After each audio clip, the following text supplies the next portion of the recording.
मित्रों नमस्कार। राय साहब की राय कार्यक्रम के मार्केटनॉमिक्स सेगमेंट में एक बार फिर से आप सभी का स्वागत है। आज हम चर्चा करेंगे इंडो यूएस ट्रेड डील के बारे में। वैसे तो इस डील के बारे में 2 तारीख से, जब से ट्रंप ने ट्वीट किया, तभी से आप बहुत कुछ देख, सुन और पढ़ पाए होंगे। लेकिन आज हम उनसे थोड़ा अलग कुछ अनछुए पहलुओं पर विचार करेंगे, इसलिए ये वीडियो आपके सामने मैं ला रहा हूं। तो आइए वीडियो शुरू करते हैं बिना देर किए। तो 2 फरवरी को अमेरिकी राष्ट्रपति डोनाल्ड ट्रंप ने एक ट्वीट किया। उस ट्वीट से उन्होंने इस बात की पुष्टि की कि भारत और अमेरिका के बीच में जो कई महीनों से ट्रेड डील अटकी पड़ी हुई थी, वो उसको पूरा कर लिया गया है। उस डील में था क्या? उन्होंने डील का एक संक्षेप में वर्णन किया। उन्होंने कहा कि भारत जो है वो defence, agri sector, energy, tech, इन सब मिला के 5 सेक्टर्स जो हैं, इन क्षेत्रों से $500 बिलियन का आयात करेगा। भारत से जो सामान अमेरिका जाएगा उस पर 18% का टैरिफ लगेगा, और जो अमेरिका से $500 बिलियन का सामान निर्यात किया जाएगा उस पर भारत द्वारा कोई टैरिफ नहीं लगाया जाएगा। दूसरा, उन्होंने एक बात यह कही कि भारत ने रूस से तेल लेना बंद कर दिया है, इसलिए जो पेनाल्टी के तौर पे जो 25% अतिरिक्त टैरिफ था उसको खत्म कर दिया गया है, और जो 25% नॉर्मल टैरिफ था उसमें जो है कटौती करके 18% पे भारत को जो है वो 18% देना होगा, यानी 25% से घटा के भारत के लिए 18% कर दिया गया है। ये टोटल लब्बे लुआब ट्रंप के ट्वीट का मतलब था। यानी अमेरिका जो माल जाएगा भारत से वो उस पर 18% टैरिफ देना होगा, और जो भारत आएगा अमेरिका से माल उस पर कोई टैरिफ नहीं भारत वसूलेगा। उसके कुछ दिनों बाद एक टेंटेटिव उस एग्रीमेंट का मसौदा जारी किया गया। वो भी अमेरिका की तरफ से पहले जारी किया गया, और उसके बाद थोड़े समय बाद भारत ने जो है वही सेम टू सेम वही एग्रीमेंट का मसौदा जो है वो जारी कर दिया। और वो लगभग वही था जो ट्रंप ने ट्वीट करके बताया था, लगभग वही था। बस एक थोड़ा सा अंतर था कि आयात में ट्रंप ने कहा था कि 0 टैरिफ स्ट्रक्चर होगा, लेकिन अब जो ये टेंटेटिव डील का एग्रीमेंट है, ये मसौदा है, वो जो है उसमें ये कहा गया है कि या तो नॉमिनल ड्यूटी या 0 ड्यूटी। बस केवल एक फर्क है, नॉमिनल ड्यूटी शब्द जुड़ा हुआ है।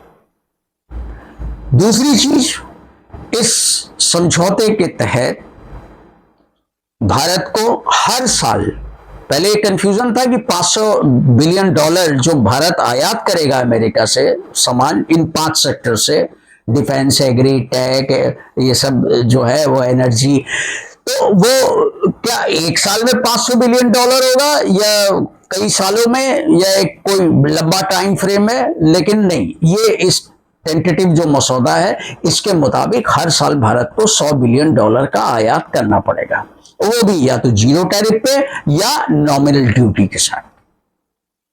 अब इसमें देखिए, इसमें गौर करने लायक बात यह है कि अमेरिका तो 18% टैरिफ लगाएगा, भारत जो है उस या तो 0 या फिर नॉमिनल टैरिफ लगाएगा। अब वो क्या लगाएगा? 2% लगाएगा, 3% लगाएगा, क्या लगाएगा? यानी इसके पहले ट्रंप के आने के पहले हम बहुत से प्रोडक्ट्स पे, जो अमेरिका से प्रोडक्ट्स आते थे, उनमें हम जैसे कृषि क्षेत्र के बहुत से प्रोडक्ट्स थे, कुछ तो बिल्कुल ही बैन थे, आ ही नहीं सकते थे, कुछ जो थे उन पे 100%, 150% तक की ड्यूटी लगती थी। उसके अलावा रेसिप्रोकल टैरिफ के तहत हमारे बहुत से सामान जो है वो अमेरिका में 2.5 से 3% टैरिफ उन पे लगता था जो एक्सपोर्ट किए जाते थे अमेरिका, और बहुत से उन पर 0 टैरिफ लगता था, और भारत भी उसी हिसाब से नॉमिनल टैरिफ लगाता था। तो ये दोनों ही कंट्री के लिए विन विन सिचुएशन थी। लेकिन अभी एक जो भारत में वैचारिक जो मतलब मतभेद सा पैदा हो गया है। एक पक्ष कहता है कि ये विन विन सिचुएशन है, क्योंकि 50% से अब 18% पे आ गए, यानी भारतीय इंडस्ट्रीज को और भारतीय कॉर्पोरेट्स को एक बहुत बड़ा मतलब एक एडवांटेजियस सिचुएशन में ट्रंप ने पहुंचा दिया है। लेकिन दूसरा पक्ष ये कहता है कि जो हम ट्रंप के आने के पहले 2.5% 3% टैरिफ स्ट्रक्चर में थे, बहुत से प्रोडक्ट्स में 0 टैरिफ लगता था, तो उसके मुकाबले तो हमको 18% देना पड़ रहा है। अच्छा, और ट्रंप ने कौन सा बड़ा भारी एहसान कर दिया? हमारे जो बहुत से दक्षिण एशियाई मुल्क हैं जो हमारे मतलब समकक्ष हैं, जैसे वियतनाम है, साउथ कोरिया है, बांग्लादेश है, और भी कई बहुत से छोटे मोटे मुल्क हैं जिनका टैरिफ स्ट्रक्चर जो है उन पे भी जो है लगभग यही आसपास 19-20 जो है वो टैरिफ स्ट्रक्चर रखा है उन्होंने। तो हमें कौन सी बहुत बड़ी रियायत दे दी? नंबर 1। नंबर 2, इस रियायत के बदले अब काबिल गौर चीज ये है, इस रियायत के बदले देखिए कितना बड़ा भारत को नुकसान हो सकता है। अब वो नुकसान क्या हो सकता है? ट्रंप ने कहा कि भारत ने रूस से तेल लेना बंद कर दिया, वो राजी हो गया। अब रूस से हम तेल क्या लेते थे? हम रुपए में लेते थे, और दुनिया में सबसे सस्ता तेल रूस देता था। तो हमारा जो इंपोर्ट बिल था वो बहुत मतलब उसमें राहत मिलती थी हमको। अब क्या है, वो कह रहे हैं कि नहीं साहब, वेनेजुएला और अमेरिका से आप एनर्जी नीड्स पूरी करेंगे, वेनेजुएला से तेल लेंगे आप। अब वो तेल किस भाव पे आएगा अभी ये स्पष्ट नहीं है। जाहिर है वो तेल जो है वो बाजार भाव पे, जो अंतर्राष्ट्रीय बाजार भाव होगा उसी हिसाब से होगा। दोस्ताना में ट्रंप हो सकता है कि कुछ रियायत दे दें, लेकिन जिसकी संभावना बहुत कम है। ट्रंप इतने वो व्यापारी बुद्धि वाले आदमी है, वो इसमें कोई रियायत करने वाले नहीं है। जब उन्होंने टैरिफ में हमको अन्य देशों के बराबर रख दिया, तो फिर वो मतलब यूरोप से भी ज्यादा टैरिफ लगा दिया। यूरोप से उन्होंने एक डील की, अब यूरोप से जो सामान जाएगा अमेरिका 15% डील वो टैरिफ लगेगा, और जो इंग्लैंड से जाएगा वो 10% टैरिफ लगेगा। तो उससे भी ज्यादा महंगा भारत पे 18% कर दिया। तो कोई बहुत बड़ी रियायत, ये बहुत बड़ा विन विन सिचुएशन नहीं है। अब दूसरे पक्ष का ये कहना है कि नहीं साहब ये विन विन सिचुएशन है। अब है कि नहीं है, अब आप इस पे गौर कीजिए और कमेंट्स में जरूर लिखिए कि क्या दोनों पक्षों में कौन सही है और क्यों सही है। दूसरी बात, अब वेनेजुएला से हम तेल लेंगे, अमेरिका से तेल लेंगे, जाहिर है कि वो रूस के मुकाबले महंगा होगा, तो फिर हमारे ऊपर इंपोर्ट बिल हमारा बढ़ेगा। और हमको लेना है $100 बिलियन हर साल लेना है सामान अमेरिका से। जाहिर है कि यही सब आएगा, या तो डिफेंस का सामान आएगा, लड़ाकू जहाज खरीदने पड़ेंगे, या प्रतिरक्षा प्रणाली महंगी खरीदनी पड़ेगी, या फिर तेल से ही भरपाई होगी $100 बिलियन की। कृषि क्षेत्र में तो बहुत लिमिटेड अमेरिका से एक्सपोर्ट होगा। लेकिन एक चीज समझ में नहीं आती है कि अमेरिका के राष्ट्रपति ने जब ट्वीट किया डील के बारे में, तो उसके बाद अगले दिन जो है वो वहां की जो कृषि मंत्री है उन्होंने कहा कि भारतीय किसानों की मानो लॉटरी लग गई, उनको एक बहुत बड़ा भारतीय बाजार मिल गया अपने कृषि उत्पादों के लिए। अब किसकी बात सही होगी, अब ये फाइनल डील आने के बाद पता लगेगा। अब उसके बाद ये आता है कि भाई अगर हमारा इंपोर्ट बिल बढ़ेगा, हमको ज्यादा डॉलर में भुगतान करना होगा, तो हमारे रुपए पे उसका असर पड़ेगा।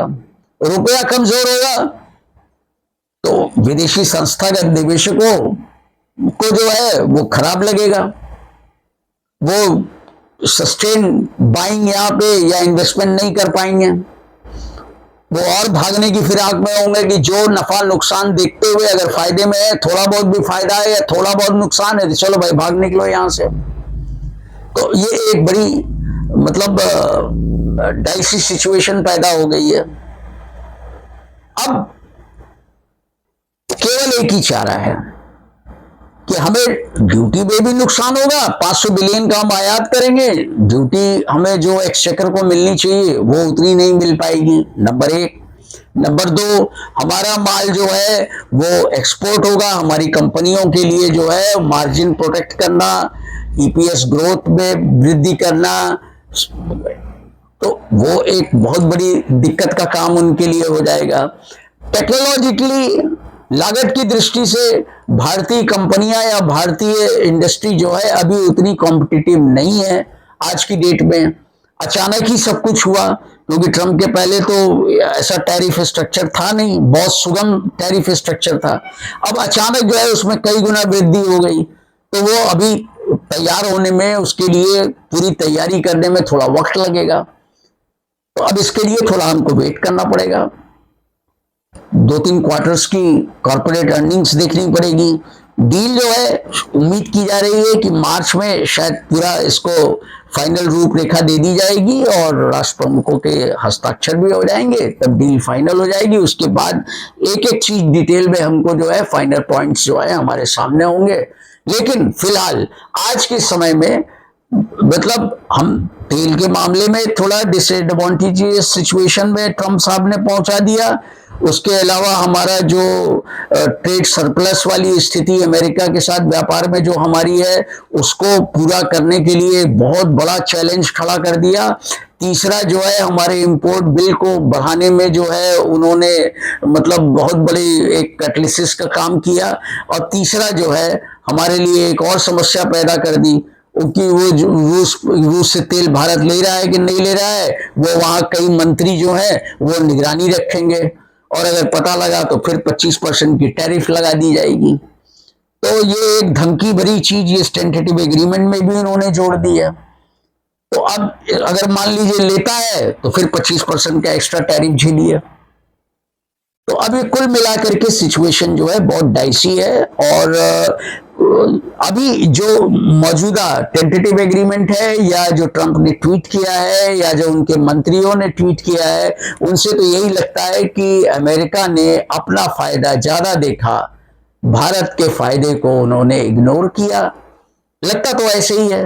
अब क्या है इस बारे में कोई सटीक, ठोस और एकदम 100% तौर पे कुछ नहीं कहा जा सकता। लेकिन ये आम हलकों में चर्चा है कि अमेरिका ने अपने हितों को तो प्रोटेक्ट किया, लेकिन भारत के हितों का एक सच्चे मित्र के रूप में उन्होंने प्रोटेक्ट नहीं किया। क्यों? कि रेसिप्रोकल का मतलब है कि दोनों को बराबर बराबर फायदा हो। थोड़ा बहुत 19-20 का कहीं कोई नुकसान उठाए, कहीं कोई फायदा उठाए, ये चलता है। लेकिन ये एक लगता है कि जैसे एक तरफा वाली चीज है ये।